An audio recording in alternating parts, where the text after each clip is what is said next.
Sochiin seexanaa ifatti waaqessuu Ameerikaatti babal'ataa dhufe maalidha? Ameerikaatti ifatti seexana waaqessuun baramaa dhufee jira. Wanti dur golatti dhoksaan raawwatamu amma ifatti seera qabeessa ta'ee ija addunyaa duratti raawwatamaa jira. Inumaayyuu beeksisa hojjetanii barjaa maxxansanii kottaa nu wajjin seexana waaqessaa jechuu bira gahamee jira.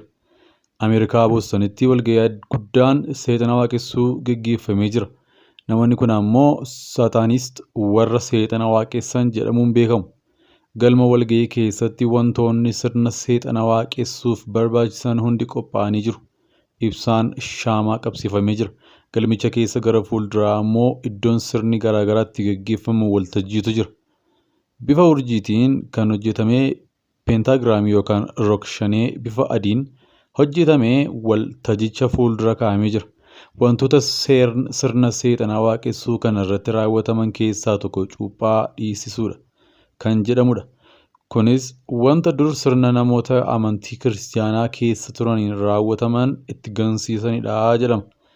Namoonni sirna waaqeffannaa seexanaa kana irratti hirmaatan wayyaa fuula isaanii dhoksuu fi gurraacha uffatu.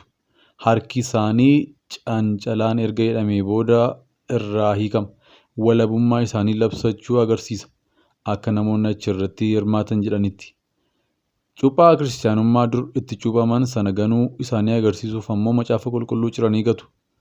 Warri saara wal fakkaataa leellisan immoo baay'inaan irratti akka hirmaatan dubbatu. Akka nama saala wal fakkaataa jaallatutti yeroo hunda ati abaarsa kan jedhu baay'ee na yaaddessa ture. Galma seexanaa dhufuu koo kanarratti baay'ee na gargaare. Muuxannoon isaas baay'ee cimaa akka ta'e ifaa jedha. Galmi seexanaa yookaan The Satanic Temple mootummaa USA'tiin qaama seerummaa qaba. Ameerikaa, Awurooppaa fi Awustiraaliyaa keessatti namoota adda bahanii seexana tajaajilanii fi galma itti waaqeffatan ifatti qabu. Ji'a eebilaa keessa walgahii guddaan Saataanikoon jedhamuun gaggeeffatanii jiru. Namoonni kun Lucifer yookaan Si'oolitti hin amannu jedhu. Seexanni wanta sadarkaa yaadaatti jiruu fi waan aangoo qabutu gaafachuuf saayinsiitti amanu namaaf cimsuudha jedhu. Namoonni yaada akkasiitti amanan gaafa walitti dhufan amantii fakkaata jiru. Yeroo sirna garaagaraa raawwatan ammoo mallattoo seexanaa fayyadamu. Fakkeenyaaf yeroo gaa'ela raawwatan yookaan maqaa haaraa moggaafatan. Mallattoolee kanneen keessaa tokko mallattoo fannoo kiristaanaa gadi garagalchanii iddoo aarsaa isaaniirraa gochuudha. Sana booda sagalee isaanii ol kaasanii galatni seexanaaf jedhu. Kun kiristaanotaaf arrabsoo guddaadha. Mana sagadaa seexanaatti oduu himaa kan ta'e Desjardins kun dogoggora. Mallattoodhuma nuti fayyadamnu hedduu isaatu arrabsoodha jedha. Nu keessaa namoota fannoo gadi garagalchanii godhatan qabna. Yeroo sagantaa keenya eegallus macaafa qulqulluu ciruun wantoota nuti goonu keessaa tokkodha. Jechuun macaafa qulqulluun jaallattoota saala wal fakkaataa LGBTQ fa'aa waan balaaleffatuuf akka ciran dubbata. Wanti saataanist jedhaman kunneen namni amantii barbaade mirga namaatti akka hin buunee fi nama arsuuf akka hin hojjenne dubbatu. Haa ta'u garuu kiristaanonni waldaa garaagaraa irraa dhufan bakka warri seexana waaqessan itti walitti qabamanittis bahuun mormii fi ergaa garaagaraa dabarsaa turan. Isaan keessaa tokko qalbii geeddaradhaatii wangeelatti amanaa. Seexanni ilmaan warra of tuultuu hundumaa irratti mo'ee jira jechuun barjaa irratti barreeffatee jira. Waldaa Kaatolikii irraa warra seexana waaqessaniin mormuuf kan baate Miisheel Shiivlaar Waaqayyootti agarsiisuuf baane. Waan fokkisaa kanaa hin fudhanne.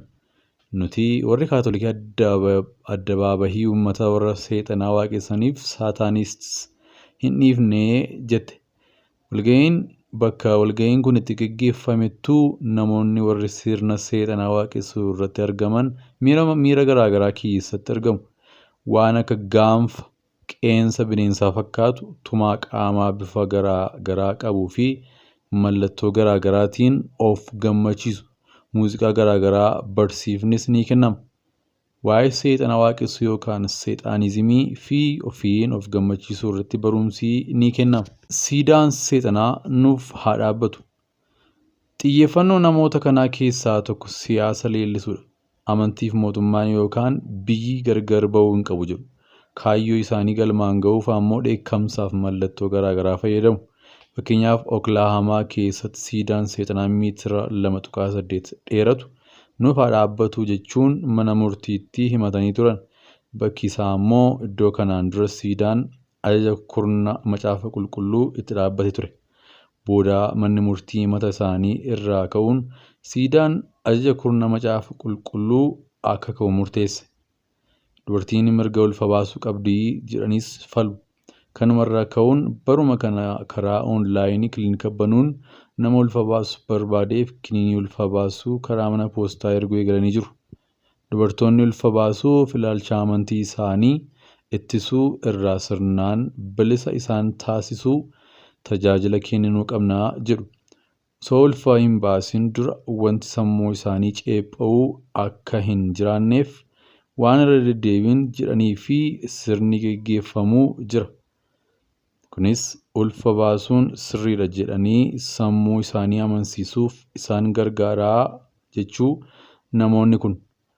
Seexanni nama jaallatee beekamoo? Artistoonnii fi warri mi'a adda addaa gurguran meeshaalee mallattoo seexanaatii jedhamee qaban gurguruuf galma seexanaa bira ijaajjanii jiru. Bobboca garaagaraa kan seexannis jaallata jedhu ofirraa qabu gurguru. Meeshaalee biroos kan seexanni nu eebbisedha jedhanii gurguru. Bobbocaa fi huccuuwwan garaagaraa kan mallattoo seexanaa Baafoomit jedhamee beekamu ofirraa qabus ni gurguru. Baafoomit mallattoo seexanaa qaama namaa fakkaatu garuu kan mataansaa mataa re'ee fakkaatuu fi wantoota garaagaraa ofirraa qabudha. Galmi seexanaa kun tiishartii ofiin maxxansiisee gurguru qaba. Miseensota irraa qarshii hin sassaabu.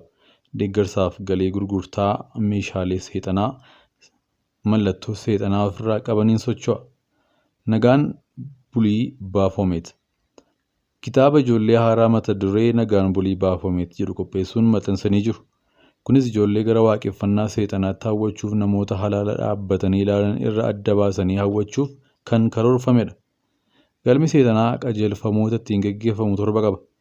Nama hubachuuf dursa kennu, qaama ofirratti abbaa ta'uu, mirga namoota biroo kabajuu, miira nama muufachiisuu dabalatee jechuudha. Kaalifoorniyaa irraa sagantaa seexanaa waaqessuu irratti argamuuf xayyaaraan kan Boostan deemte Araaseelis Roojaas qajeelfamni seexaanizimii kun isheef ta'uu dubbatti. Anatu ofirratti hin beekin ture malee duraanuu saataanistiin ture jetti. Jalqabaaf bara 2020 waa'ee seexaanizimii tiktookii irratti arguu himte. Jalqaba sanaa ilaaleen sodaadhe. Ijoollee faarsaa godhuuf dhiisuu isaanii adda baafachuun barbaade. Sana booda aadaa isaanii nan baradhe. Walgahii isaanii hirmaachuus nan gale. Ijoollee qalanii akka aarsaa dhiyeessan mallattoodhuma fayyadamu malee isaanoo namoota gaariidha. Waa'een seexaanizimii ifatti sirriitti beekamee kan eegalee fiilmii bara 2019 hojjetamee Heel Saataan jedhu kan Pain Lane waa'een qajeelfama galma seexanaa keessatti ibsee ture. Bara 2019 miseensonni isaanii 10,000 turan amma gara 700,000tti guddatanii jiru. Namoota walgahii guddaa seexanaa waaqessuu Jeebilaa keessa Boostanitti gaggeeffame irratti aangawoota mootummaa naannoo, injiinaroota, ogeeyyii fayyaa fi ogummaa garaagaraa keessa hojjetan hirmaatanii jiru. Jaallattoonni saala wal fakkaataa yookaan LGBTQ hedduus irratti hirmaatanii jiru. Miidiyaaleen Ameerikaa hedduun garee kan akkasumaan beekamtii argachuu fi qalbii namaa hawwachuuf malee akka waan qabatamaa wayii hin qabnetti dhiyeessu. Wanta nuti jennu namoonni akka waan gatii qabu wayiitti fudhachuuf ni rakkatu. Garuu nuti waan jennu ifaan ifatti dubbanna malee fakkeessinee of hin dhiyeessinu jedha. Namoota sagantaa galma seexanaa deeman keessaa tokko. Taayifuuniks nama ganna 30 keessa jirudha. Miseensa galma seexanaa yoo ta'u maqaa Saataaniim jedhamuun beekama. Dur waaqni hin jiru jedhee amanaa ture. Dhiyeenya kana garuu ilaalcha seexaanizimii hordofuu eegale. Seexaanizimiin waan ani amanuu hunda bakka naaf bu'a. Qaama ofirratti abbaa ta'uu, qaama ofii akka barbaadan gochuu, gara laafina kabaja saayinsii dabalatee seexanni namoota gataman namoota nama kaan irraa adda ba'an yaadaan bakka bu'a jechuun amantoota kiristaanaa immoo ni balaaleffata.